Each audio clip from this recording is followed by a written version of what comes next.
Yo yo yo les amis, j'espère que vous allez bien. Ici Jugano, on est sur Warforge.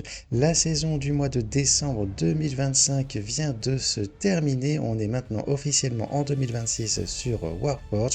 La première saison de l'année vient de commencer. Et donc, comme à mon habitude, je vais faire un petit bilan de la saison qui vient de s'achever, la dernière saison donc de l'année 2025. Je vais vous montrer mes résultats. Je vais vous montrer aussi les récompenses que j'ai obtenues et je vais vous montrer les decks que j'ai utilisés lors de cette saison pour monter en ladder.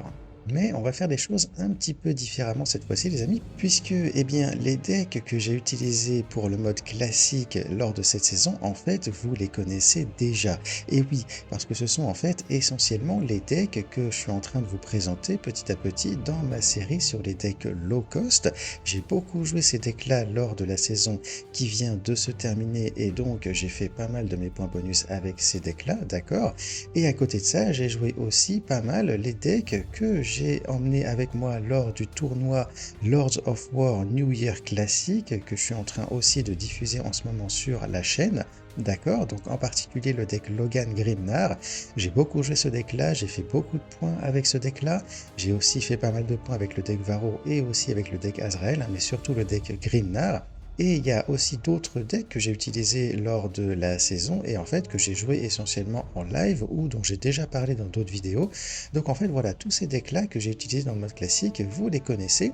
Donc je ne vais pas vous refaire les présentations dans cette vidéo-là, ça ne sert pas à grand-chose à mon avis. En revanche, ce que je vais faire pour une fois, pour changer un petit peu, eh bien je vais vous présenter les decks que j'ai joués pour le mode escarmouche. Et oui les amis, vous avez été quelques-uns à me demander dans les commentaires de parler un petit peu du mode escarmouche, des decks qui fonctionnent et tout. Et donc j'ai décidé de faire ça aujourd'hui. Je vais vous présenter, comme je fais d'habitude, un deck par faction, les decks qui ont bien marché pour moi lors de cette saison pour monter dans le ladder, mais cette fois-ci donc pour le mode escarmouche. Et vous allez voir qu'il y a des decks vraiment très très très sympas. Je précise juste que je vais beaucoup parler en fait d'un autre youtubeur lors de ma présentation de deck parce que il y a pas mal de mes decks qui sont largement inspirés de ce youtubeur là, donc il s'appelle Tsuke. Tsuke c'est un youtubeur, un copain youtubeur qui est anglophone et qui fait pas mal de vidéos de deck guide soit pour le mode escarmouche soit pour le mode classique. Il fait aussi pas mal de vidéos pour le mode draft, donc il fait un petit peu de tout, mais en particulier il fait pas mal de mode escarmouche. Il fait des deck guides vraiment très intéressant pour ce mode-là. Il a vraiment une manière de construire ses decks qui est très très intelligente à mon avis. Et en fait, comme moi je joue assez peu en mode escarmouche de manière générale, et ben je me suis pas mal aidé de ses deck guides à lui, de sa chaîne à lui, pour trouver des decks qui fonctionnent, pour pouvoir monter dans ce mode de jeu lors de cette saison. Et d'ailleurs, grâce à ça, vous allez voir que j'ai pu atteindre le top 50 en fin de saison en mode escarmouche. C'est la première fois, il me semble, que j'arrive à le faire. Et donc, c'est vraiment super cool. Merci Tsuke. N'hésitez pas, les amis, à aller voir sa chaîne YouTube, à vous abonner, à regarder ses vidéos. Vous allez voir que c'est super intéressant, en particulier pour le mode escarmouche et aussi pour le mode draft. Et il a aussi quelques vidéos sur mode classique, mais il est plus focus du coup, comme je disais, sur le mode escarmouche. Ok les amis, on va pouvoir commencer avec les résultats et donc c'est parti. Voici mon résultat pour le mode escarmouche, donc 33, position 33 avec 3624 points. Donc voilà, super content, c'est la première fois que j'arrive à me classer dans le top 50 pour le mode escarmouche, donc voilà, c'est vraiment cool. Pour le mode classique, j'ai aussi réussi à atteindre le top 50 avec 3752 points et j'ai la position 38 cette fois-ci. Donc voilà, j'ai réussi à me classer dans les deux modes de jeu dans le top 50. C'est vraiment super, je suis vraiment très content d'avoir réussi à faire ça. Pour le mode classique, j'ai fait un petit peu ça comme d'habitude, c'est-à-dire que j'ai fait mes points bonus petit à petit, mais j'ai quand même aussi un petit peu farmé des points avec certaines factions parce que je voulais tester des decks et puis voilà, ça marchait bien, donc j'en ai profité pour farmer des points, hein, notamment avec les Space Wolves, hein, comme j'ai dit tout à l'heure, et aussi les Ultramarines. Et puis après, pour le mode escarmouche, là par contre, j'ai fait pas mal de points bonus à la fin de la saison, vraiment à la toute fin de la saison, en utilisant des decks que j'ai construits en m'inspirant essentiellement donc de la chaîne de Tsuke. On en reparlera juste après. En ce qui concerne les récompenses, j'ai eu 2 fois les récompenses du top 50, donc c'est vraiment absolument génial. Les récompenses pour le mode escarmouche ici avec 8 booster packs, une carte légendaire, 6000 cristaux, 15 blackstone et le dos de cartes du top 50 du mode escarmouche que je n'avais pas jusqu'à présent. Et j'ai aussi eu donc les mêmes récompenses mais avec une carte légendaire différente et un dos de cartes différent donc pour le mode classique. Alors le dos de cartes je l'avais déjà parce que c'est le même du coup à chaque saison hein, maintenant, mais du coup voilà, j'ai toujours mon petit dos de cartes, ça fait plaisir. J'aurais obtenu 16 booster packs et 12 000 cristaux en tout, c'est vraiment génial, je suis vraiment super content. J'essaie de monter la forge des Dark Angels au niveau 40 en plus en ce moment, donc c'est génial que j'ai pu avoir une carte légendaire en plus de cette faction là et les cristaux qui vont avec pour pouvoir monter dans la forge, c'est vraiment top. Ouais les amis, donc voilà, très content et on va pouvoir maintenant passer au deck et je vais donc vous montrer les decks que j'ai utilisés en mode escarmouche lors de cette saison. On va enlever le diaporama et on va partir sur le jeu, hop, en mode escarmouche. Et on va faire les factions dans l'ordre comme je fais d'habitude, d'accord? Et donc on va commencer avec les Ultramarines, et avec les Ultramarines, j'ai utilisé ce deck-là. Enfin en tout cas, c'est le deck qui, pour moi, a le mieux fonctionné. J'ai testé d'autres decks, j'ai testé d'autres commandants et tout, mais pour moi, c'est ce deck-là qui a le mieux fonctionné. Alors je sais qu'il y a Rebooté Gilliman qui est extrêmement fort en escarmouche, hein, d'accord, mais je ne l'ai pas joué, moi, personnellement, en escarmouche pour le moment, donc peut-être que je testerai à un moment donné et je vous en reparlerai plus tard. Notamment parce que il y a la possibilité de faire un combo où on va utiliser et régénérer Humanity Shield quasiment à l'infini, donc c'est un combo qui est juste complètement overpété. Voilà, donc je vous en parlerai à un moment donné, mais là pour le moment, aujourd'hui on va parler du Chaplain Letharius avec un deck ici qui est directement inspiré d'une des vidéos de Tsuke justement. Alors le deck de Tsuke, je vous le montre, hein, c'était celui-là. Voilà, un deck avec des unités avec Vanguard et tout, avec de l'armure aussi pour réussir à créer un board solide. Et après en late game on a le Valtus qui va augmenter les dégâts de nos unités quand on va attaquer et qui est lui-même un gros body ultra pété. Le truc c'est que moi quand j'ai testé le deck de Tsuke, je me suis aperçu que le Valtus je le jouais jamais en fait, il restait dans ma main à rien faire comme ça, c'était jamais le bon moment pour le jouer et donc je me suis dit on va essayer de l'enlever, de mettre d'autres trucs à la place. Et il y a un autre aspect du deck par contre qui avait vraiment très bien marché pour moi, c'est le fait justement de mettre des unités avec Vanguard avec aussi de l'armure comme celui-là qui vont tenir le board, qui vont être vraiment difficiles à gérer pour notre adversaire. Et donc ce que j'ai décidé de faire, c'est d'aller un peu plus loin dans cette dynamique-là, et donc j'ai ajouté les Chapter Champions, qui sont un petit peu comme le Blade Guard vétéran, sauf qu'ils vont coûter 1 de plus et ils vont avoir un point d'attaque en mêlée en plus aussi, mais pour faire grosso modo la même chose, une unité avec Vanguard et avec 5 points de vie et 2 points d'armure. Et puis c'est une carte qui est vraiment très très forte, même en la jouant en early game à 4 énergies et tout, c'est vraiment très fort. En plus de ça, elle a un codex qui lui augmente ses points d'attaque, donc c'est vraiment une unité très très très intéressante. Et donc voilà, l'idée de ce deck, ça va être de jouer en early game. Voilà, alors des cartes comme le Phobos Lieutenant, Chapter Champion, Honor Guard, Blade Guard Sergeant pour verrouiller le board, pour s'installer sur le board, avoir des troupes que l'adversaire va avoir beaucoup de mal à gérer. Letharius, il va nous aider soit en piochant une carte juste comme ça vite fait au premier tour si jamais on n'a rien à jouer, ou alors il va nous aider en fait avec son effet passif, d'accord. Lorsqu'on va attaquer avec lui, il va soigner nos unités, et comme on a des unités avec de l'armure qui sont difficiles à gérer, eh bien ça devient hyper intéressant de pouvoir les soigner de cette manière. Donc voilà, c'est essentiellement à ça qu'il va nous servir, le Chaplain Letharius. Et après, avec son talent, il peut aussi booster les points d'attaque en range de nos unités, qui sont en général assez faibles en range attaque et plus fortes en mêlée. Donc ça peut équilibrer aussi un petit peu les forces de nos unités, et donc c'est très sympa. Une fois qu'on a passé l'early game, on a le Terminator, les amis, le nouveau Terminator qui va venir nous aider à gérer le board de l'adversaire avec son Oath qui va infliger 3 dégâts et aussi avec son effet de Blast, donc une carte très solide avec de l'armure aussi et qui va mettre des dégâts en arrivant en jeu.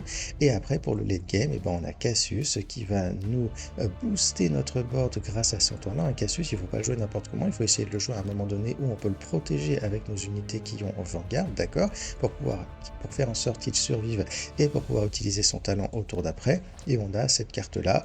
Touquet utilisait le sergent Télion dans son deck, mais moi je vois pas trop l'intérêt de ce gars là. Sergent Télion, bon, il peut réduire le coût d'un Terminator, ça peut être sympa, mais c'est une carte qui sert pas à grand chose à mon avis, qui fait rien de spécial en arrivant en jeu, et donc j'ai décidé de mettre la Crusade à la place, qui peut être très très bien à jouer autour d'eux voilà, pour invoquer une grosse carte que l'adversaire va avoir beaucoup de mal à gérer, ou alors pour le late game, pour avoir une AOE qui peut aussi être très utile. Voilà, donc c'est une carte assez sympa. En ce qui concerne les cartes défensives dans ce deck-là, les amis, je joue actuellement Hive Factory, mais en fait, il y a une autre carte qui peut être utilisée dans ce deck, c'est la carte Light Cover, si jamais vous l'avez, c'est la carte du niveau 40 de la Forge, parce qu'en fait, on joue pas mal d'unités d'infanterie dans ce deck-là, et donc la possibilité de mettre un point d'armure supplémentaire et camouflage à une de nos unités, justement, ça peut vraiment être très intéressant. Je pense que je vais d'ailleurs essayer pour la prochaine fois de jouer cette carte-là, d'accord? Mais sinon, si vous n'avez pas, il n'y a pas de souci. Hive Factory, c'est vraiment très bien. C'est une excellente carte défensive pour les Ultramarines. J'ai pas testé non plus que ça le deck, donc il y a sûrement d'autres cartes intéressantes à jouer. Par exemple, je pense à une carte, c'est celle-ci. Comme on a en général la possibilité de créer un board qui va tenir, qui va rester en jeu et tout, et ben cette carte-là peut être particulièrement intéressante pour finir notre adversaire. On pourrait éventuellement la jouer en un exemplaire pour avoir un finisher en plus de cette carte-là, pourquoi pas à la place de la Crusade d'ailleurs. Donc voilà, c'est des choses que je testerai probablement par la suite, mais en tout cas pour le moment, c'est ce deck-là que j'ai actuellement et qui m'a permis de faire un certain nombre de victoires avec les Ultramarines. Ok les amis, et on va pouvoir passer donc aux orques. Alors là, pour les orques, j'ai joué le Beast Boss Morgrim. Je me suis inspiré d'un deck de Tsuke également qui est celui-ci, où il utilise Cyber Augmentation pour donner flanc aux unités qu'il y a dans sa main, d'accord? Donc des unités comme le Nob on Smash Squeak, qui est super balèze, 6 points d'attaque en mêlée avec Stomp, avec de l'armure, donc voilà, il peut faire très mal ce gars-là. On a aussi le Beast Boss on Squigozor, on a le Gargantua. L'idée du deck, c'est de contrôler un petit peu la game en early game pour pouvoir sortir ensuite ce gars-là et écraser notre adversaire. Mais moi, j'ai trouvé son deck un petit peu bizarre, entre guillemets, dans le sens où cette carte-là, je vois pas trop son intérêt, en fait. Quand on joue un deck avec des bêtes comme ça, bah en fait, il vaut mieux jouer Da Hunt Is On, tout simplement, parce que ça coûte juste une énergie en plus, ça inflige 2 dégâts, et ça donne flank, par contre, non pas à une unité aléatoire dans notre main, mais en fait à une bête, à la prochaine bête que l'on va jouer. Donc en fait, on peut vraiment choisir, grâce à cette carte-là, laquelle de nos unités va avoir flank. On peut s'en servir pour donner flank à notre Nob on Smash Squeak, d'accord? On joue cette carte-là au tour 1, au tour 2, on envoie cette carte et on attaque directement, ok? On peut faire la même chose avec ce gars-là éventuellement, qui peut attaquer 2 fois s'il arrive à détruire une troupe de l'adversaire et qui a Stomp également, donc il va mettre vraiment un max de dégâts sur le bord de l'adversaire. Et évidemment, si on arrive à donner flank à notre Gargantuan Squiggoth, bah alors là, c'est la misère pour notre adversaire. Ce gars-là, il est tellement puissant, tellement énorme, il a Stomp aussi, donc il va mettre des dégâts sur 2 unités de l'adversaire, quoi qu'il arrive. Il va stun le bord de l'adversaire en plus. Enfin, voilà, je veux dire, ce gars-là, il est absolument énorme. L'idée du deck, ça va être de le jouer directement comme ça pour achever notre adversaire. Si on peut lui donner flank, c'est encore mieux parce qu'on va pouvoir en même temps défoncer le bord de notre adversaire en attaquant directement avec. Et en fait, on a un deck ici qui, je trouve, est plutôt vraiment bien construit et qui est hyper sympa à jouer et qui marche vraiment pas trop mal. Donc, je reviens un peu en arrière. L'idée, ça va être quoi? Ça va être en early game de jouer, voilà, soit un Beast Snaganob, soit un Da Huntizon, d'accord? L'idée, c'est qu'on ait quelque chose à jouer au tour 1, donc on a ces options-là. Ensuite, au tour 2, on va pouvoir jouer le Nob on Smash Squeak. Et si jamais on a une énergie de côté, on peut pourquoi pas envoyer le Beastborn Squigozor à la place, d'accord? On a aussi cette option-là, mais en général, ce gars-là, on va plutôt le garder pour le late game parce qu'on peut le multiplier, donc on peut faire plus de dégâts encore sur le bord de l'adversaire avec lui dans le late game, mais si on n'a pas le choix, il vaut quand même mieux le jouer en early game plutôt que de laisser l'adversaire nous trop prendre de l'avantage sur la game. Au tour d'après, à cette énergie, on va envoyer le Pain Boss pour ressusciter notre Beast Boss on Squigozor ou notre Nob on Smash Squeak, qui n'aura pas flank, mais on aura 2 troupes puissantes en jeu directement en jouant ce gars-là, donc l'adversaire sera forcément mis en difficulté. Ce gars-là, il est intéressant parce qu'il peut nous donner du soin aussi, des points de vue en plus pour nos unités et du soin en plus pour notre commandant, donc c'est assez sympa si jamais il survit. Et après, bien entendu, en late game, on envoie le Gargantuan Squiggoth qui va écrabouiller donc notre adversaire. Ce gars-là, on va essayer de le jouer au tour 4 avec l'énergie en réserve, d'accord? Parce qu'au tour 4, on sera à 9 énergies plus 1 si on a réussi à en mettre une en réserve au tour d'avant, et donc on sera à 10, donc on pourra jouer ce gars-là dès le tour 4. Si on ne le joue pas au tour 4, c'est pas dramatique, si on arrive à contrôler la game, à contrôler le board auparavant, bah, c'est pas très grave s'il arrive un peu plus tard, mais on va quand même chercher à le jouer le plus rapidement possible, ce gars-là, si on l'a, mais en tout cas, on essaie de l'envoyer le plus vite possible. Donc voilà les amis, un deck très sympa avec plein de petits combos, avec du flank dans tous les sens, du stomp, avec des grosses bêtes, un deck vraiment très sympa à jouer. Un deck qui a malgré tout un petit point faible, c'est-à-dire qu'il n'y a pas de défenseur, il n'y a pas de soin. Alors je t'ai dit, il y a un petit peu de soin quand même avec le Pain Boss, mais bon, il faut qu'il survive et tout, donc c'est quand même pas évident. On n'a pas de Vanguard non plus, donc c'est un deck qui peut être sensible contre les joueurs qui vont être hyper agressifs. Hein, je sais pas moi, Jane Zar, rebooter Gilliman en mode Gym Boss et tout, voilà, ça peut être un petit peu compliqué. On a la possibilité potentiellement d'ajouter une carte défensive, donc le Hard Shell dans le deck éventuellement, mais c'est pas non plus quelque chose de très sympa. J'avais testé à un moment donné et j'ai trouvé que ça marchait pas si bien que ça. Donc on a un deck qui reste un petit peu fragile contre les decks très agressifs, mais si on arrive à jouer correctement, à gérer le board de l'adversaire et à envoyer nos Squiggles après pour stun le Warlord de l'adversaire et tout, bah on peut quand même réussir à s'en sortir pas mal, même contre ce genre de deck. Comme on a un deck assez sensible quand même au jeu agressif, on va en général ne pas attaquer avec le commandant Morgrim. Même si Morgrim gagne des points d'attaque à chaque fois qu'on va jouer une bête, il ne faut pas forcément attaquer avec lui parce que ça peut se retourner contre nous en nous faisant perdre des points de vie et en nous mettant trop bas en life, et on va pouvoir se faire tuer par notre adversaire par la suite. Donc il faut vraiment faire attention à ça et bien utiliser les points de vie. J'utilise ici la carte défensive, Toxic Bonfire parce que je l'ai, hein, c'est la carte défensive du niveau 40. Si vous l'avez pas, c'est pas dramatique. Vous pouvez utiliser cette carte défensive à la place, d'accord, mais si vous l'avez, cette carte-là sera beaucoup mieux dans ce deck que les autres cartes défensives de la faction. Ok les amis, on va passer donc à la faction des Eldar, et là c'est tout simplement Jane Zar que j'ai utilisé. Alors c'est pas un deck de Tsuke cette fois-ci, c'est un deck qui me vient d'un camarade de Masterclass, donc chaque sauce. Un deck ultra efficace, ultra puissant les amis, c'est vraiment un deck extrêmement agressif et qui va vous permettre de tuer l'adversaire très rapidement. Tsuke a fait aussi un deck sur Jane Zar, mais qui est un petit peu différent de celui-là. Alors il ressemble, mais il reste assez différent. Ici, on a un deck, voilà, où qu'est-ce qui va se passer? On va essayer tout simplement de tuer notre adversaire le plus vite possible, tout en contrôlant le board, hein, bien sûr, parce qu'on ne veut pas laisser notre adversaire la possibilité de nous tuer avant qu'on soit en mesure de l'achever, hein, d'accord?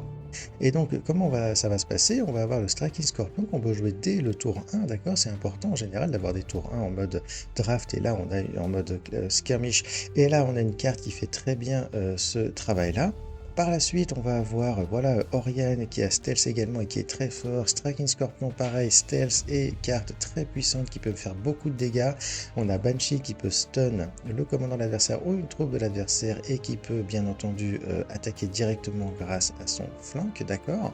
On a le Deathwing Warp Spider, le Death Spinner Warp Spider, pardon, qui est un petit flanqueur. On va jamais le jouer comme ça tout seul, ce gars-là. On va le jouer avec une Spirit Stone pour qu'il ait flanque et qu'il puisse attaquer directement une troupe de l'adversaire pour nous en débarrasser. Un 3 dégâts pour une énergie, c'est vraiment très fort. Et il ne faut pas oublier les amis qu'on a le talent de Jane Zar qui non seulement nous permet de frapper fort avec le plus de points d'attaque en mêlée, mais qui peut aussi nous permettre de stun les unités, les troupes de notre adversaire, et ça peut vraiment être vital à certains moments dans certaines games, puisque voilà, l'adversaire va jouer une grosse troupe et donc on va la stun, on va la paralyser à la place de pouvoir la gérer, et on va pouvoir du coup l'ignorer de cette manière et attaquer le commandant de l'adversaire. Donc c'est vraiment un talent qui est extrêmement fort pour ça. Il faut quand même faire attention quand on l'utilise parce que il faut qu'on fasse attention à la manière dont on gère nos Spirit Stones, d'accord? Il ne faut pas forcément qu'on consomme trop rapidement nos Spirit Stones parce qu'on a des cartes dans le deck qui utilisent ces Spirit Stones comme le Death Spinner War Spider, mais on a une autre carte très importante qui consomme des Spirit Stones, les amis, c'est la Storm. Eldritch Storm, qui est une carte extrêmement forte. C'est vraiment une carte ultra balèze. Cette carte-là, elle peut nous complètement nettoyer le board de l'adversaire d'un seul coup. C'est une carte qui est, à mon avis, essentielle quand on joue les Eldar. Il faut au moins l'avoir en un exemplaire dans le deck. Et là, d'ailleurs, j'en ai en un exemplaire. Deux exemplaires, ce serait un peu trop parce que c'est pas non plus une carte hyper agressive, d'accord? C'est surtout une carte défensive qui va quand même faire des dégâts au commandant de l'adversaire, mais c'est une carte qui est plus une carte défensive et qui va nous aider quand le board sera un peu trop compliqué à gérer. Paf, on envoie la Storm, on se débarrasse de tout et on achève derrière notre adversaire. Donc voilà, l'avoir en un exemplaire dans ce deck-là, c'est vraiment très bien. Et qu'est-ce qu'on a d'autre après? On a le Banshee Mask, voilà, 3 dégâts plus stun, à mettre directement sur le commandant de l'adversaire ou sur une troupe de l'adversaire pour la détruire ou la paralyser, toujours pareil. Et on a finalement le Wailing Doom, le Big Finisher, 8 points de dégâts pour 8 énergies. En escarmouche, quand on n'a pas énormément de points de vie sur notre commandant, cette carte-là est ultra puissante. Elle peut aussi nous servir de carte de gestion éventuellement dans des situations particulières, mais la plupart du temps, on va l'envoyer évidemment sur la tête de notre adversaire. Donc voilà, un deck extrêmement puissant, extrêmement fort, agressif et tout. Voilà les amis, un deck qui a bien marché pour moi, donc n'hésitez pas à partir en ladder avec Jainza, vous allez voir que ça va vous réussir. Ensuite les Necrons, alors Imhotep, alors là c'est un deck qui est assez différent de celui que Tsuke avait présenté sur sa chaîne, mais je me suis quand même inspiré en fait de la manière de jouer, on va dire, de Tsuke. L'idée qu'il a eu Tsuke, c'est de dire voilà, on va jouer Imhotep en mode contrôle. D'accord, donc on va jouer un Imhotep un petit peu lent et tout, qui va prendre son temps, qui va contrôler le board, et on va gagner la game après, à la fin, en jouant de grosses troupes, comme par exemple le Monolith. Il y a le Monolith dans le deck de Tsuke, d'accord. Il y a aussi Tomb World qui est capable de ressusciter pas mal de nos unités d'un seul coup, d'accord. Donc on va gagner la game avec ça, en générant de la value, en mettant des cartes en jeu que l'adversaire ne va pas pouvoir gérer. Moi j'ai décidé de faire les choses un petit peu différemment. À la place de jouer le Monolith, j'ai décidé de jouer le Vargar Obyron, qui est un excellent défenseur. Il n'a pas Vanguard, mais c'est un peu comme s'il avait Vanguard, hein. Il protège notre commandant, hein, ce gars-là. Et puis voilà, 9 points de vie avec 2 points d'armure, c'est absolument énorme. Et ce qui est intéressant avec ce gars-là, c'est que c'est une unité d'infanterie. Donc en fait, ça veut dire que s'il meurt, on peut le ramener avec le Tomb World. Et ça, c'est vachement intéressant, les amis. Ça veut dire qu'en fait, le Vargar Obyron, en fait, c'est comme si on en avait deux dans le deck, d'accord? Un premier qu'on va jouer comme ça directement, et un deuxième que l'on va jouer ensuite grâce à cette carte-là. C'est exactement comme ça, en tout cas, qu'il faut voir les choses, à mon avis.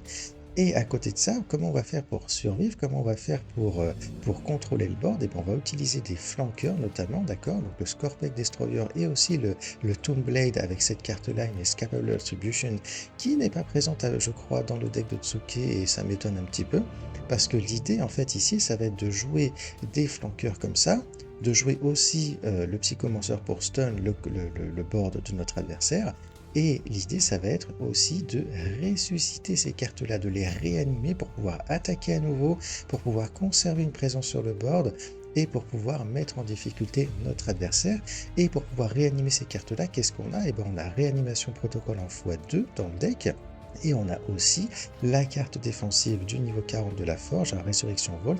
Alors pas d'inquiétude les amis, si vous ne l'avez pas, c'est pas dramatique, vous pouvez utiliser la première carte défensive de la faction qui va vous permettre de gérer les troupes de votre adversaire. C'est une carte qui marche très bien aussi. Mais si vous l'avez, je vous conseille moi d'utiliser Résurrection Vault pour ressusciter des flanqueurs ou ressusciter des cartes comme le Psychomancer ou le Chronomancer qui est une autre carte de réanimation qu'on a dans le deck. C'est une carte de réanimation, le Chronomancer, qui ne va pas fonctionner de la même manière que les autres, c'est-à-dire que ici en fait on réanime une troupe à la fin de notre tour et non pas pendant notre tour. Donc si on réanime un flanqueur, on ne va pas pouvoir attaquer avec directement. Donc il faut faire attention, il faut bien garder ça en tête. Et on a aussi le Locus Lore qui est un excellent tempo drop, mais qui va aussi nous générer une heure de résurrection pour pouvoir encore ressusciter nos unités et pouvoir contrôler le board autant de fois que nécessaire, les amis. Voilà. Donc c'est un deck contrôle, un deck où on va contrôler le board, stun, tout ça, réanimer. Et puis à la fin, en late game, on envoie Obyron, on envoie Tomb World et on prend le contrôle du board de cette manière et on achève ensuite notre adversaire. C'est un deck que j'ai pas énormément joué, mais c'est un deck qui a bien marché pour les quelques games que j'ai pu faire avec. Donc voilà, un deck que je vous conseille, les amis. Ok, la Black Legion, les amis, et là on a un deck avec Abaddon de Despoiler, un deck personnel, c'est moi qui l'ai créé tout seul, ce deck-là. C'est un deck qui vient en fait d'un autre deck que j'avais fait et que j'avais présenté sur la chaîne il y a quelques temps. Il s'agissait de mon deck Sylar Hexcorn. C'est un peu le même principe ici, c'est-à-dire que on va essayer de mettre en jeu de grosses troupes comme le Venom Crawler, de les booster avec les Dark Pact, avec les Abaddon's Chosen. On en a deux ici et deux de plus qu'on peut fabriquer, qu'on peut créer dans notre main grâce au Dark Disciple. D'accord? Et donc l'idée ça va être ça va être de poser le Venom Crawler, de lui mettre un Dark Pact of Fate, plus de points de vie camouflage, et de lui mettre aussi, si on peut, plus de points d'attaque et Vanguard avec le Dark Pact of Blood pour en faire un monstre absolument énormissime que l'adversaire ne va pas pouvoir gérer, mais qui va quand même être obligé de gérer s'il veut attaquer les points de vie de notre commandant. Donc voilà, on peut créer de cette manière-là des cartes extrêmement puissantes. On a une autre source de Dark Pact ici avec la carte défensive, d'ailleurs, très important à avoir aussi. Qu'est-ce qu'on a d'autre dans ce deck-là? On va avoir le Dark Apostle qui fonctionne un petit peu de la même manière. Il n'a pas le point d'armure de Venom Crawler, mais c'est une carte qui va générer davantage de Dark Pact lorsqu'on va activer son effet d'artifice, d'accord? Donc c'est une carte que l'on peut aussi facilement transformer en un gros monstre absolument énorme, impossible à gérer pour notre adversaire. Et on a aussi le Iskandar Kaion, qui est une carte qui est quasiment injouable en classique, mais que l'on peut se permettre de jouer dans ce deck-là en mode escarmouche, et ça c'est vraiment super cool. Et donc il a aussi un effet d'artifice celui-là. Alors déjà il a de grosses stats, il a un shield, et il a un effet d'artifice qui va créer un stratagème dans notre main et qui va coûter 2 de moins, d'accord? Donc en fait ce gars-là, ça veut dire quoi? Ça veut dire qu'on va essayer de le jouer soit à 10 énergies, soit à 11, soit à 12. On va utiliser nos Abaddon's Chosen et notre carte défensive, si on l'a encore dans notre main, pour lui donner des Dark Pacts. À chaque fois, on va générer un nouveau stratagème dans notre main qui va coûter 2 de moins. Et en fait, tant qu'on a la possibilité de jouer les stratagèmes que ce gars-là nous crée, eh ben on va les jouer encore et encore et encore pour générer un maximum de value et pour forcer notre adversaire et pour mettre en difficulté notre adversaire. C'est une carte qui est hyper sympa à jouer. C'est pas forcément la meilleure carte de la faction du jeu ou quoi que ce soit, pas du tout, mais c'est une carte qui est vraiment très très sympa et très très satisfaisante à jouer. Qu'est-ce qu'on a d'autre dans le deck? On a un peu de gestion avec le Spandom qui va être là pour nous aider à gérer les troupes de notre adversaire, parce qu'on a un deck qui est quand même un petit peu lent, donc on a besoin de ce type de carte là pour pouvoir survivre jusqu'à ce qu'on soit capable de s'installer sur le board avec nos grosses troupes, d'accord? Et pour combiner avec Spandom, eh bien, on va avoir 2 cartes. On va avoir le Dark Oratory qui donne un Dark Pact à chacune de nos troupes. Donc ça marche hyper bien avec Spandom. On joue Spandom pour envoyer en jeu plein de Chaos Spawn. Et ensuite, on les booste tous avec le Dark Oratory en leur donnant un Dark Pact of Excess ou alors un Dark Pact of Blood pour augmenter leurs points d'attaque et pour pouvoir mettre la misère aux troupes de notre adversaire. On a une autre option aussi, c'est le Demonic Pact qui va donner invulnérabilité à notre commandant jusqu'à notre prochain tour, mais qui va aussi donner un vulnérable 2 à toutes les troupes de l'adversaire, et on va donc pouvoir tuer les troupes de l'adversaire plus facilement avec nos Chaos Spawn, d'accord? Donc il faut essayer de jouer ces cartes-là ensemble, d'accord, le Chaos Spawn avec le Dark Oratory ou avec le Demonic Pact. On a 2 exemplaires de Chaos Spawn, donc un pour le Dark Oratory, un pour le Demonic Pact. Et le Demonic Pact, on peut aussi s'en servir, bien entendu, à un moment donné où on est dans une situation compliquée, l'adversaire domine un peu la game, donc hop, on se rend invulnérable avec cette carte-là, et puis on essaie de voir ce qu'on peut faire pour les tours suivants. Donc un deck très très sympa à jouer, pas forcément le meilleur deck de la méta et tout, mais un deck qui peut vraiment mettre en difficulté notre adversaire en jouant des troupes de ce type-là et en leur donnant suffisamment de Dark Pact pour qu'elles deviennent ingérables.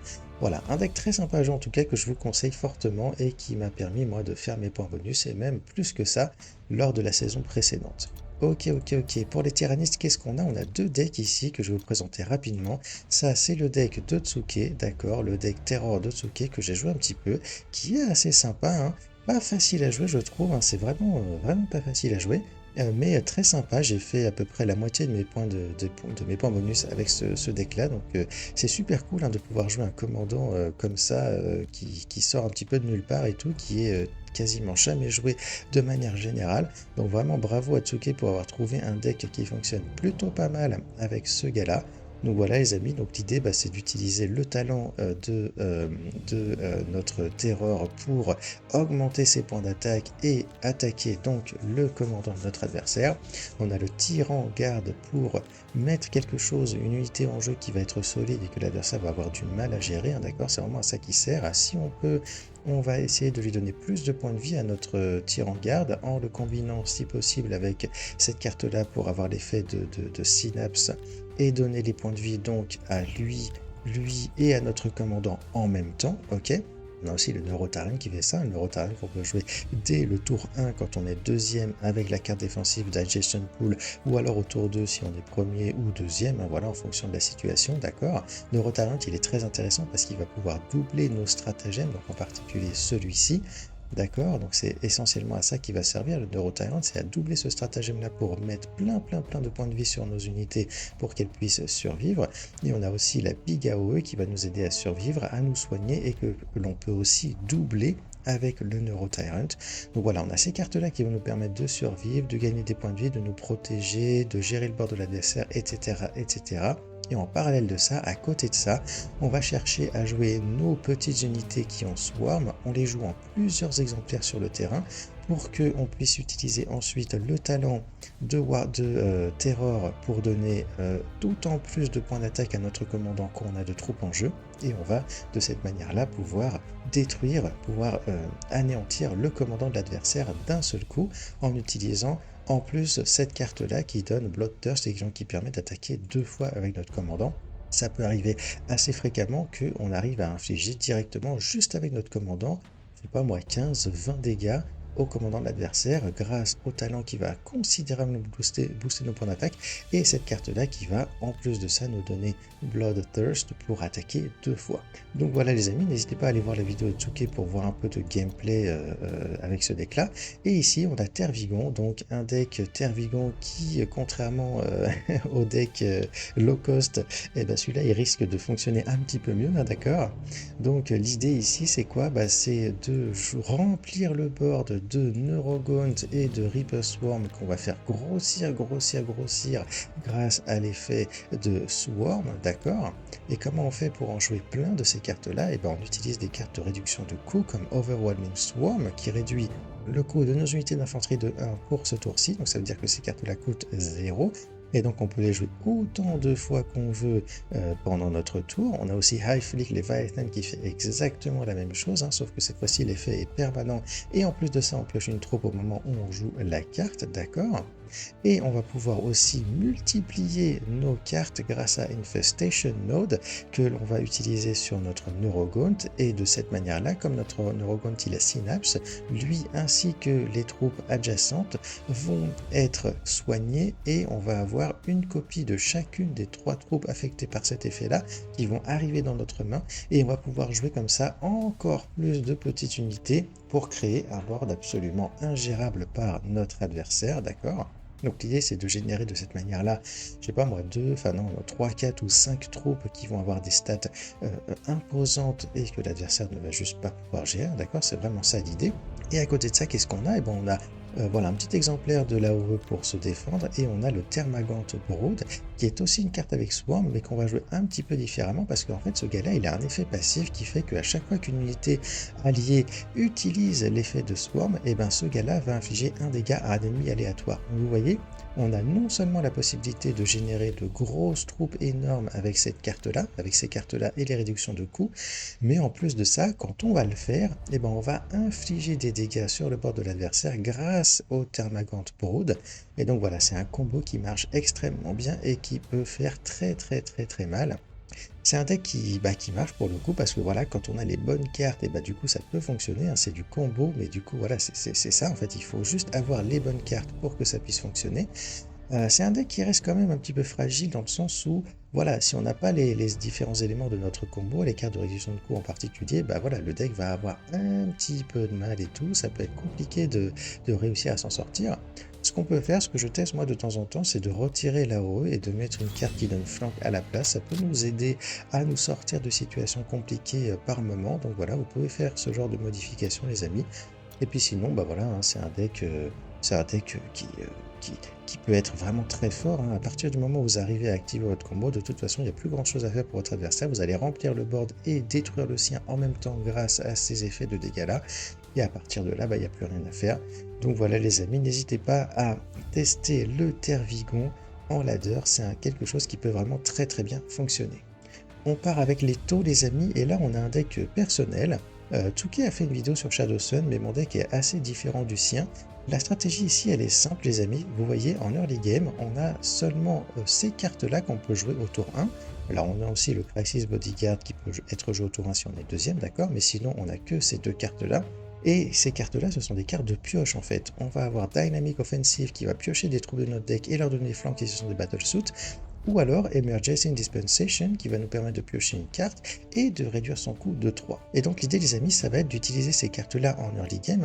Dans notre premier tour, on va jouer une de ces cartes-là si on les a en main pour piocher les troupes qu'il y a dans notre deck, leur donner flank ou réduire leur coût, leur donner flank, et oui parce qu'on a quasiment que des battlesuits justement dans notre deck, on a le Crisis Bodyguard qui est un battlesuit, on a le Broadside qui est un battlesuit et le Enforcer également, et à côté de ça on a Lone Spear et Long Strike qui ne sont pas des battlesuits mais qui sont des cartes qui ont flank naturellement. Alors celui-là, il faut faire attention, il a flank seulement si on n'a aucune troupe en jeu au moment où on le joue, d'accord? Mais sinon, c'est quand même une unité qui a flank.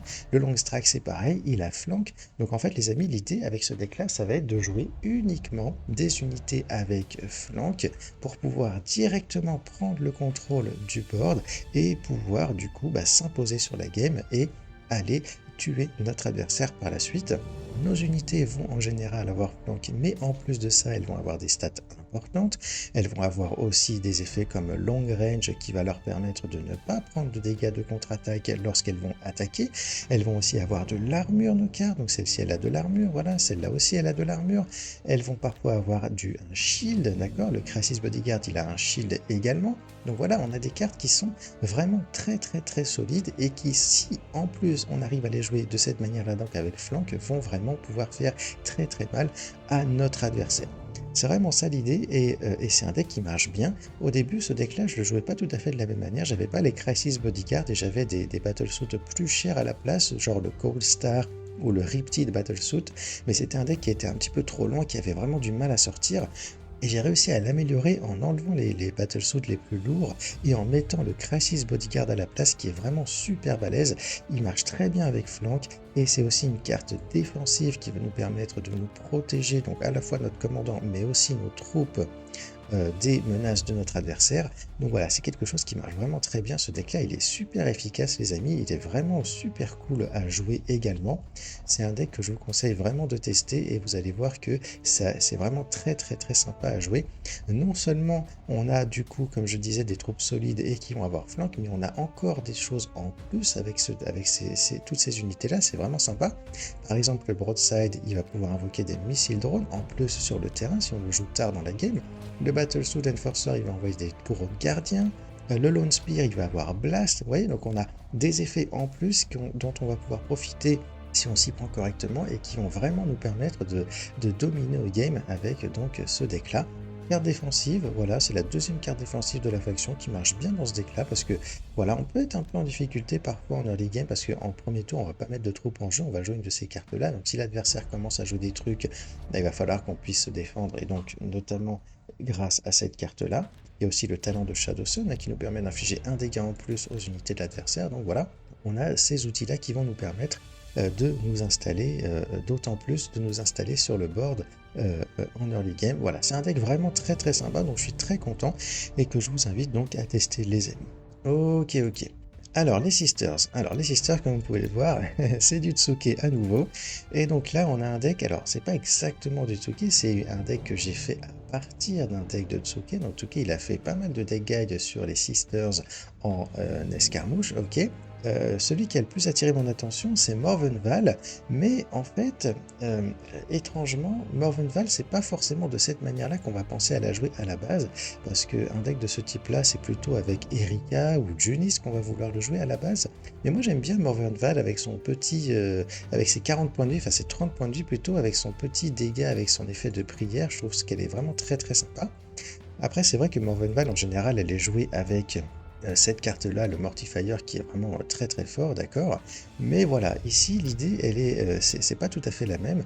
Ici, on va avoir un deck contrôle, un deck avec lequel on va chercher à gagner des points de foi, d'accord, et ensuite à éclater le board de notre adversaire avec tous nos hard removal et à prendre le contrôle de la game de cette manière. Comment est-ce qu'on fait ça, les amis? Eh bien, on va avoir du coup notre prière qui va nous permettre de gagner des points de foi, d'accord? Tout en mettant des petits dégâts sur le board de notre adversaire, ok? À côté de ça, on va avoir des cartes avec Vanguard comme le Célestian et tout qui vont nous aider à protéger notre commandant et à gagner davantage de points de foi. Le Célestian, il est intéressant parce que s'il survit, il peut en plus se donner un shield avec son effet de prière et donc il va devenir encore plus difficile à gérer par la suite par notre adversaire, donc c'est extrêmement fort. On peut le combiner évidemment avec la carte défensive, le Secret Altar, pour lui donner dès le départ un shield et gagner un point de foi. Donc voilà, de cette manière-là, on peut vraiment réussir à obtenir des points de foi assez facilement, ok? À côté de ça, on va avoir un exemplaire de Relics of Sainte Catherine qui n'est pas présente dans le deck de Tsuke à la base, mais qui, je pense, est très importante à avoir. En un exemplaire, deux exemplaires, ce serait trop, mais un exemplaire, c'est vraiment important de l'avoir parce que on peut se retrouver contre des adversaires qui vont réussir à se démerder pour nous empêcher de gagner des points de foi. Sauf que c'est vraiment important de gagner des points de foi dans ce deck-là. Donc les Relics sont une carte qui sont, à mon avis, très importantes. Et l'idée du deck, ça va être ça, ça va être de gagner des points de foi le plus vite possible en priant à chaque tour, en mettant le Célestial, en mettant le Rhino dont on n'a pas parlé encore, qui va invoquer des petites Secret Rose Sisters. Donc tout ça, ça va mettre en difficulté notre adversaire pour favoriser le gain de points de foi de notre côté. Et donc une fois qu'on aura accumulé suffisamment de points de foi, les amis, et ben on va pouvoir commencer à jouer sérieusement. On va pouvoir gérer les troupes de notre adversaire avec Amalia Noveda qui, avec son rallye, va mettre un paquet de dégâts sur une troupe de notre adversaire. On va pouvoir jouer Adélaïde qui va avoir flank et shield si on a suffisamment de points de foi, ou alors qui peut nous permettre de gagner des points de foi avec son effet de rallye si jamais on n'en a pas suffisamment. Donc voilà, une carte vraiment très puissante. Et donc, une fois qu'on arrive à 6 points de foi, les amis, ben voilà, ça va être le moment de jouer nos Hard Removal. On a Divine Intervention qui va détruire tout simplement toutes les troupes de notre adversaire si on a 8 points de foi pour 5 énergies. Et on a l'Exorciste qui est surpuissant, les amis. L'Exorciste, il inflige 5 dégâts à tous les ennemis, y compris donc le commandant de notre adversaire. Il a des stats extrêmement solides, il a besoin de 8 points de foi, hein, d'où l'intérêt, d'où vraiment le fait de gagner les points de foi le plus vite possible. Et cette carte-là, les amis, on a un combo absolument énormissime avec cette carte-là, les amis, dans le deck. C'est que, voilà, on va la jouer, cette carte-là, on va envoyer l'exorciste, ça va mettre en PLS notre adversaire, mais il peut quand même réussir à s'en débarrasser, peut-être en jouant un Hard Removal. Sauf que s'il fait ça, et ben en fait, on a le Rite of Restoration juste derrière pour ressusciter notre exorciste. Et comme son effet de dégâts là, c'est un effet de foi et non pas un effet de rallye, et bien cet effet-là, il va s'activer à nouveau lorsque notre exorciste va être ressuscité par cette carte-là. Et donc, on a la possibilité d'infliger 2 fois 5 dégâts à tous les ennemis, donc 10 dégâts à tous les ennemis de cette manière-là. C'est absolument énormissime. Et donc voilà les amis, cette carte-là elle est juste trop forte. Combinée avec Rite of Restoration, c'est une tuerie monumentale. Rite of Restoration, on peut aussi l'utiliser en combinaison avec Adélaïde de Seride. C'est un petit peu moins fort, mais ça marche quand même. Si on est en difficulté et qu'on a besoin de ressusciter notre flanqueur avec Shield, eh bien, il vaut mieux le faire plutôt que d'attendre d'avoir notre exorcisme, hein, d'accord? Et voilà les amis, et à partir du moment où on aura commencé à détruire le bord de notre adversaire avec ces cartes-là, bah après, ça va être très facile d'achever notre adversaire en attaquant avec Morvenval, en attaquant avec nos Rhinos, nos Sisters, toutes les troupes qu'on aura pu avoir en jeu, et en boostant les points d'attaque en fait de nos troupes grâce au talent de Morvenval qui va donner plus de à tout le monde, ainsi qu'un petit point de soin. Donc voilà, on a vraiment un deck extrêmement fort, extrêmement solide et qui peut vraiment gagner plein de games. On entend souvent que les Sisters sont plus trop haut niveau en ce moment et tout parce qu'elles ont été nerfs et tout. Moi je pense que si on arrive à les jouer correctement, les Sisters peuvent encore être extrêmement fortes.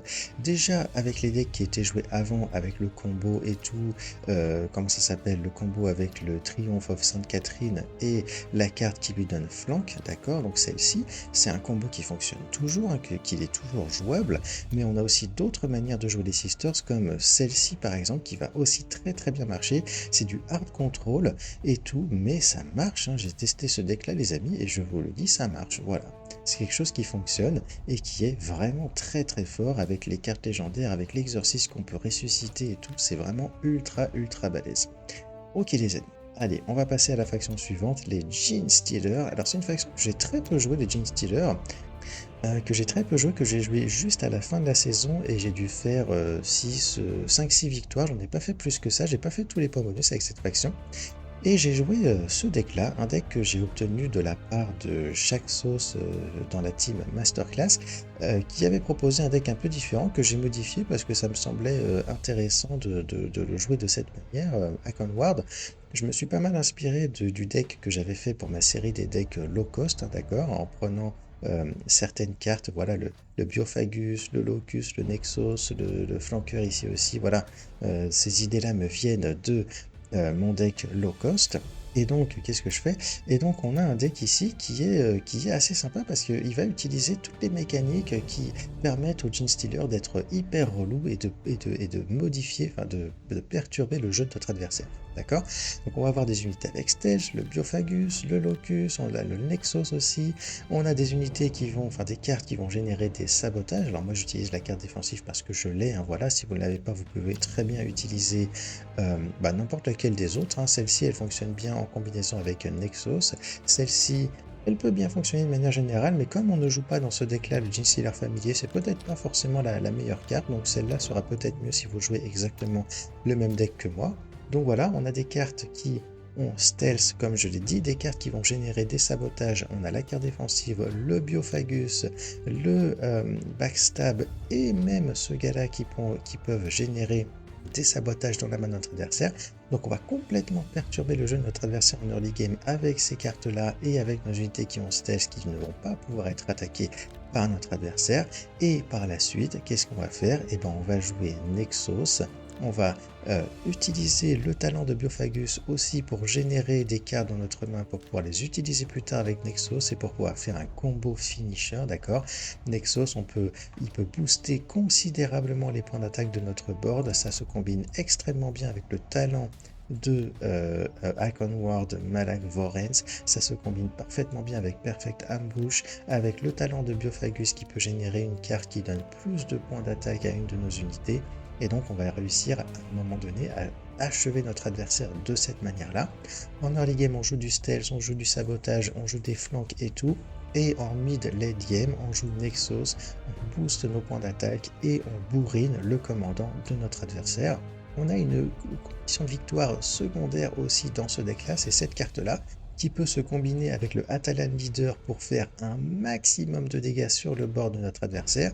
Donc l'idée, ça va être de jouer le saboteur, il va falloir qu'il survive, d'accord? Au tour d'après, on utilise des stratagèmes pour invoquer plusieurs bombes explosives de cette manière-là, ok? Et ensuite, on utilise Atalan Leader, on attaque. Le strike de Atalan Leader déclenche des effets ambush de toutes nos petites bombes et ça va faire énormément de dégâts sur le commandant de notre adversaire. Bien entendu, le Atalan Leader, on peut aussi le jouer plus tôt dans la game pour gérer une menace importante de notre adversaire. On peut aussi évidemment jouer ce gars-là plus tôt dans la game également pour pouvoir avoir une présence sur le board et tout et pouvoir gérer les troupes de notre adversaire. Un deck qui est assez complet à mon avis, qui est très intéressant et qui a très bien marché avec les quelques games que j'ai faites moi, lors de la saison précédente. Ok. Astral Militarum les amis, et là on a deux decks qui sont très intéressants, qui me viennent de Tsuke tous les deux en fait. J'ai peut-être fait quelques modifications mais pas tant que ça.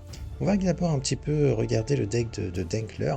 Le deck de Dankler il est assez sympa parce qu'en fait on va vraiment chercher à utiliser la spécificité de Dankler qui peut donner flank à nos unités d'infanterie, d'accord? Donc voilà, on va utiliser ce flank-là pour les Flamer Troopers pour pouvoir faire de la RE. On va utiliser ça sur le Psyker pour pouvoir attaquer directement les troupes de notre adversaire. On peut l'utiliser aussi sur le Nork de Dog, on peut l'utiliser sur une des unités qu'on va invoquer avec Armored Lightning pour pouvoir stun directement une troupe de notre adversaire. Donc vous voyez, on a pas mal de petites combinaisons très sympas à faire de cette manière-là. Et on peut bien sûr, après avec le talent de Dankler, régénérer les duties de nos unités. Et donc voilà, l'idée ça va être de faire ça, ça va être de contrôler un petit peu la game avec nos unités d'infanterie, en leur donnant flank, Flamer Trooper, le Psyker, Vitus Griff aussi, il n'a pas besoin d'avoir flank parce qu'il l'a déjà, d'accord, c'est une carte qui est de gestion extrêmement balèze, hein, Vitus Griff, d'accord, Vitus Griff pour gérer le bord de l'adversaire, pour infliger des dégâts, enfin c'est vraiment très très fort. Et puis à un moment donné dans la game, eh bien, on va envoyer notre Taurox Prime, on ne pourra pas lui donner flank parce qu'on n'a pas le Vox Operator dans notre main, mais on va pouvoir le jouer sur un board qu'on aura déjà plus ou moins en contrôle, et on pourra du coup par la suite, si jamais il arrive à survivre, eh bien invoquer des Tempestus Scion pour mettre plein de dégâts sur les troupes et sur le commandant de notre adversaire. C'est un peu la même chose avec Armored Lightning, hein. Armored Lightning, on va la jouer à un moment donné où c'est relativement confortable de la jouer pour pouvoir prendre le contrôle du board avec tous nos petits machins. Ces gars-là, ils se combinent en plus avec le duty de Denkler, donc c'est vraiment super cool. Et voilà les amis, et on a plein de bonnes cartes, on a Minka Lesk aussi en early game pour pouvoir avoir une troupe assez importante à jouer en early game et pour pouvoir réduire le coût de nos autres unités. Voilà les amis, un deck très très sympa qui marche un petit peu tout seul et tout, c'est vraiment sympa. Un deck qu'on pourrait modifier un petit peu, on pourrait mettre peut-être un exemplaire de Vox Operator pour pouvoir donner flank à notre Taurox Prime. On pourrait éventuellement mettre un exemplaire de Move pour donner flank à toutes nos unités d'infanterie d'un seul coup plutôt que de le donner qu'à une seule unité d'infanterie avec le duty de Denkler. Donc voilà, j'ai des petites idées comme ça en tête pour peut-être améliorer le deck à un moment donné, mais sinon ce deck là est déjà vraiment très très très sympa. Et l'autre deck que j'ai joué, c'est celui-ci, Hector Tenman. Alors dans ce cas-là, on est vraiment à fond sur les véhicules, d'accord? On a Caméra et Taurox Prime auxquels on va donner flank avec Vox Operator pour pouvoir utiliser leurs effets de duty directement. Et donc ces cartes-là, on va chercher à les jouer à 8 énergies, d'accord? À 8 énergies en combinaison avec le Vox Operator, ou alors on peut essayer de les jouer plus tôt dans la game, les amis, et utiliser, en utilisant le duty de Hector pour stun le Warlord ou une unité de notre adversaire pour pouvoir justement protéger nos tanks en attendant de pouvoir utiliser leurs effets de duty au tour d'après. On a aussi le Servo Sentry Gun qui est là pour se combiner avec Armored Lightning pour que nos unités là aient plus un point de vie, d'accord, parce qu'on contrôle un véhicule au moment où on la joue. Voilà les amis, on a Vitus Griff pour de la gestion, on a Rogaldorn Tank pour un finisher grâce à son effet de régiment. Un deck très sympa, très efficace, qui marche vraiment très très bien et que je vous invite à tester également. On n'a pas tant que ça de cartes légendaires ici, donc c'est quand même un deck assez sympa. Alors évidemment, on a le commandant et on a Vitus Griff, mais on n'en a pas plus que ça des cartes légendaires, donc c'est un deck qui est pas trop cher non plus et que je vous invite les amis à tester parce que ça marche vraiment très très bien. Ok, alors là, les Dark Angels, les amis. Alors attention, les Dark Angels, c'est un peu particulier parce qu'en fait, avec les Dark Angels, j'ai joué plein de variations différentes de mon deck Azrael. Donc ça, c'est le deck Azrael que j'ai présenté en vidéo il y a quelques temps sur la chaîne, d'accord? Alors il y a juste Samael que j'avais ajouté ici, mais je crois qu'à la base, j'avais un Ravenwing Ancient, d'accord? Un petit flanqueur à 5 énergies à la place. J'ai testé plein de variations du deck Azrael parce qu'en fait, le deck Azrael, il marche bien jusqu'à ce qu'il marche plus parce qu'on rencontre un adversaire qui va nous contrer. Et du coup, j'ai voulu à un moment donné faire des modifications pour voir ce que ça donnait.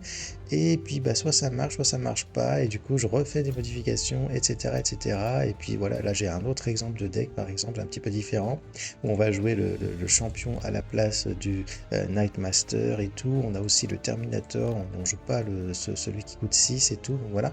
Donc j'ai fait plein de petites modifications comme ça. J'ai pas réussi à trouver un deck qui marche vraiment bien dans tous les cas, dans toutes les situations, mais bon, c'est probablement impossible de faire un deck de ce type-là.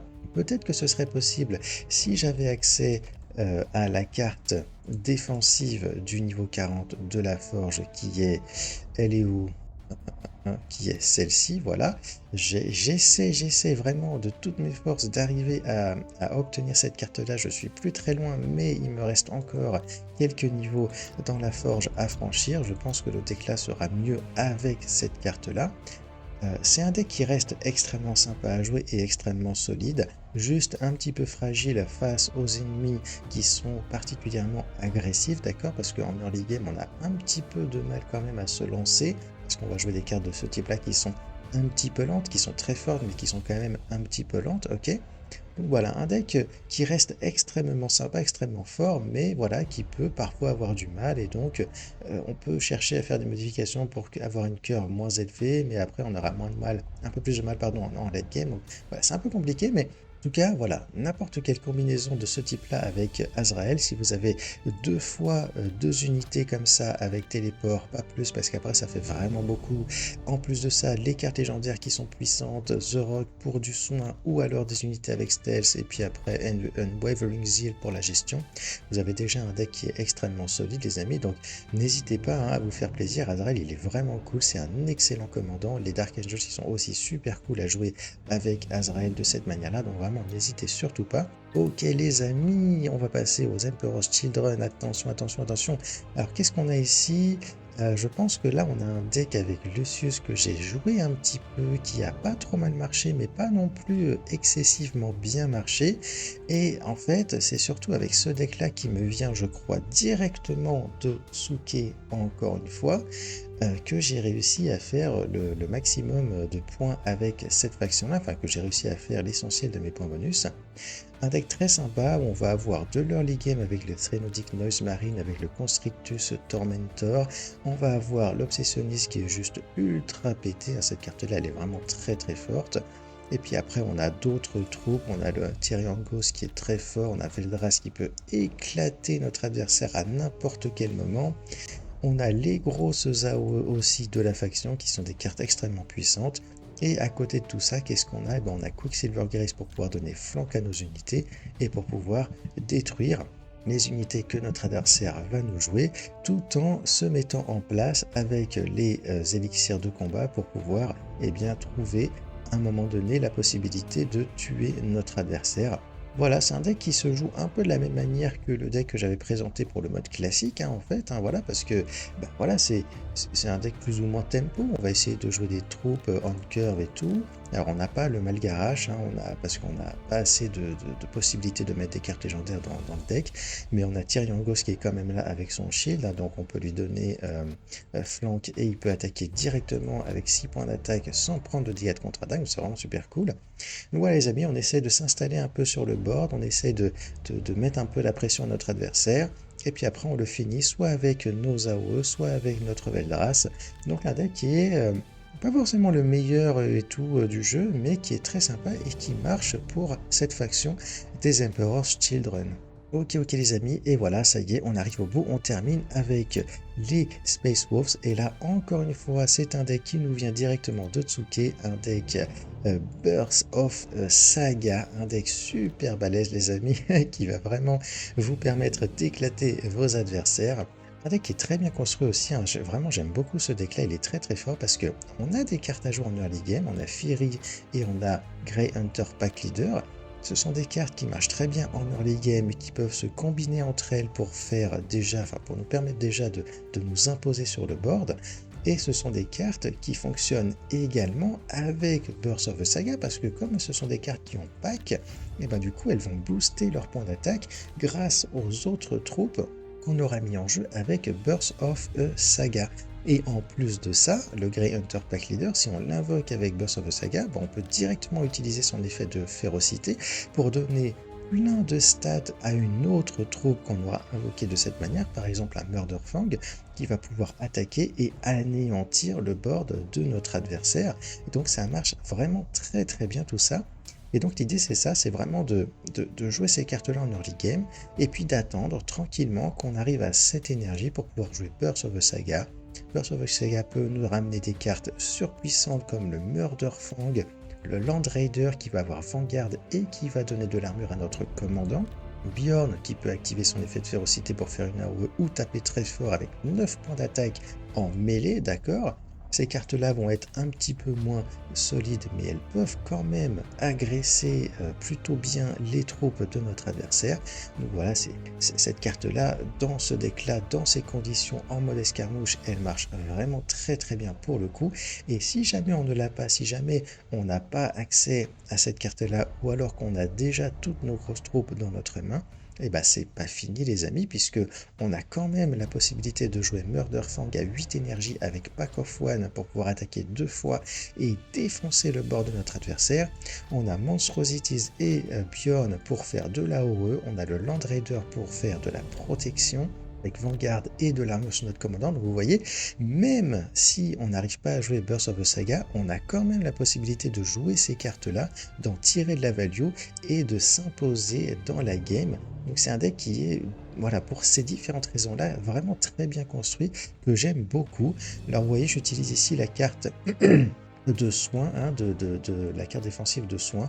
On peut très bien utiliser l'autre carte défensive, hein, ça marchera bien aussi, mais moi j'aime bien cette carte-là, je trouve qu'elle est très sympa, avec Logan qui a déjà ses 30 points de vie et qui va pouvoir avoir 4 points de vie supplémentaires grâce à cette carte-là quand on est deuxième. Un deck super sympa les amis que je vous invite à jouer en ladder. Vous pouvez aussi aller voir la vidéo de Tsuke avec un deck similaire mais pour le commandant Niall à la place. Un deck qui est aussi très intéressant, qui est un petit peu différent mais qui est aussi très intéressant.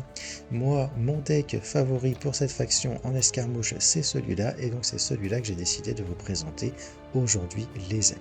Ok les amis, et ben voilà, ça y est c'est fait, c'était long et intense comme d'habitude, mais on a réussi, on est allé au bout, je vous ai présenté un deck qui m'a bien réussi pour chacune des factions pour le mode escarmouche. Comme je vous l'ai dit en introduction, je ne vais pas parler de mes decks en mode classique parce que tous les decks que j'ai utilisés ils sont déjà présents sur ma chaîne, donc c'est pas la peine que je vous refasse encore une fois des explications sur ces decks là. Et j'ai profité de l'occasion pour vous parler du mode escarmouche parce que vous êtes beaucoup à m'avoir demandé de le faire dans les commentaires, et c'est vrai que j'en parle assez peu du mode escarmouche parce que je joue moi-même assez peu dans ce mode là. J'ai quand même atteint le top 50, mais c'est vraiment en farmant les points bonus à la fin de la saison que j'ai réussi, hein. En début de la saison, et enfin voilà, même dans la majeure partie de la saison, j'avais fait pas mal de jeux avec les Dark Angels parce que ça me plaisait bien. Et voilà, peut-être un peu avec la Black Legion aussi, mais j'avais pas cherché plus loin que ça. C'est vraiment à la fin de la saison que j'ai farmé les points avec les decks que je vous ai montré les amis. Voilà. J'espère que ça vous aura plu tout ça les amis. J'espère que ça vous aura fait plaisir d'entendre parler un petit peu de ce mode de jeu, le mode escarmouche. J'espère que ça vous sera utile, hein, ces petites descriptions de decks que je vous ai faites. N'hésitez surtout pas à me dire ce que vous en pensez, ce que vous pensez de tout ça. Est-ce que c'est cool de parler du mode escarmouche? Est-ce que ça vous saoule? Voilà, n'hésitez pas à me dire ce que vous en pensez. N'hésitez pas à partager vos résultats également. Où est-ce que vous en êtes? Est-ce que vous êtes en division légendaire ou peut-être pas encore? Comment est-ce que vous avez réussi à vous classer en ladder? Quelle récompense vous avez obtenue? Ça m'intéresse de savoir comment ça se passe pour vous également les amis. Je pense que j'ai fait le tour de la question de mon bilan de saison pour la saison donc du mois de décembre 2025. N'hésitez pas à liker, partager, n'oubliez surtout pas de vous abonner à la chaîne les amis pour ne pas manquer les vidéos qui arrivent par la suite. Et en attendant, eh bien il ne me reste plus qu'à vous dire, portez-vous bien les amis, ciao ciao et Juganon out.